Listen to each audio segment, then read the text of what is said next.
अल्हम्दुलिल्लाहि वहदा वस्सलातु वस्सलामु अला अशरफिल अंबियाइ वल मुरसलीन व अला आलिहि त्वय्यिबिन अल मुतत्तहिरिन अम्मा बाद। सम्मानित এলাকাবাসী, আপনারা সকলেই অবগত আছেন আমরা যে মাসটি এই মুহূর্তে পার করছি সেটা হলো শাবান মাস। হাদিস শরীফে এসেছে রাসূলুল্লাহ সাল্লাল্লাহু আলাইহি ওয়াসাল্লাম রমজান ব্যতীত সবচেয়ে বেশি রোজা যেই মাসে রাখতেন সেই মাসটা হলো সেই শাবান মাস। আমরা সেই শাবান মাস পার করছি। এই শাবান মাসের সবচেয়ে গুরুত্বপূর্ণ সময় হলো লাইলাতুন নিসফু মিন শাবান, যেটাকে কুরআনুল কারীম আল্লাহ রাব্বুল আলামিন লাইলাতুম মুবারাকা বলেছেন। আমাদের সমাজে প্রচলিত ভাষায় সেটাকে শবে বরাত বলা হয়। সেই শবে বরাত আমাদের সামনে। এই শবে বরাতের পাশাপাশি এই মাসের 13, 14 এবং 15 সেটাকে আইয়ামে বীজের রোজা বলা হয়। শুধু এই মাস নয়, প্রতি আরবি মাসের 13, 14 এবং 15 এই 3 তারিখ 3টা রোজাকে আইয়ামে বীজের রোজা বলা হয়। সমস্ত আম্বিয়ায়ে কেরাম সেই রোজাগুলো রাখতেন।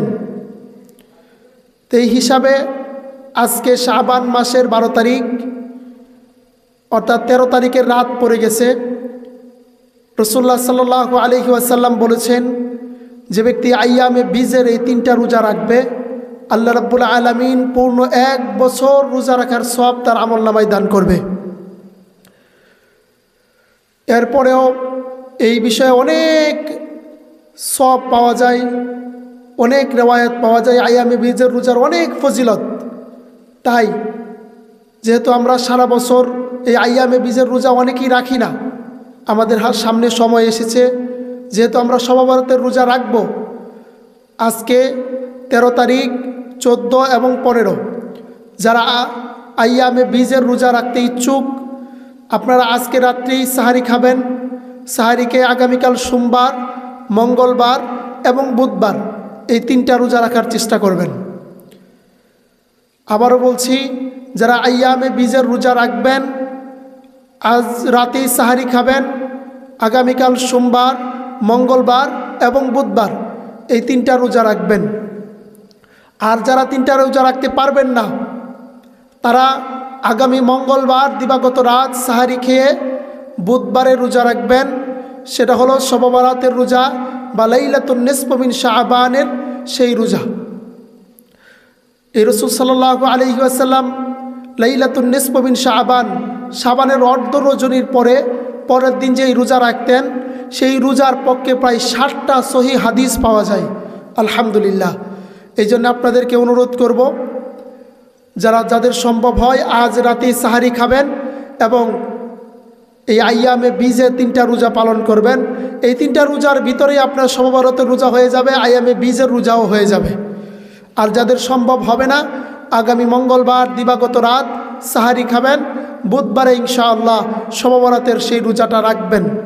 পাশাপাশি আগামী মঙ্গলবার দিবাগত রাত লাইলাতুন নিসফু মিন শাবান অর্থাৎ শবে বরাতের রাত আপনারা মঙ্গলবারেই আমাদের প্রচলিত আমাদের আইম্মায়ে কেরামের যে সুন্নাত রেখে গেছেন তারা, সেটা হলো রুটি এবং হালুয়ার যে প্রচলন আমাদের সমাজে ছিল, সেটা আগামী মঙ্গলবার আপনারা বিকাল থেকেই রুটি হালুয়া বানাবেন, একজনে খাবেন, অন্যজনকে খাওয়াবেন, গরিব দুঃখীদের মধ্যে বিতরণ করবেন, ভাইয়ের কাছে সেটা পাঠাবেন।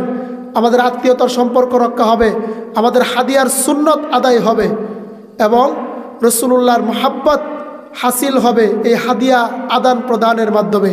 আল্লাহ রাব্বুল আলামিন যেন আমাদের সকলকে রাসূলুল্লাহর সুন্নাহের উপর আমল করার তৌফিক দান করে এবং সমস্ত রাসূলুল্লাহর সুন্নাহগুলো আমল করার তৌফিক দান করে। সকলে বলেন আমিন। আসসালামু আলাইকুম ওয়া রাহমাতুল্লাহি তাআলা ওয়া বারাকাতুহু।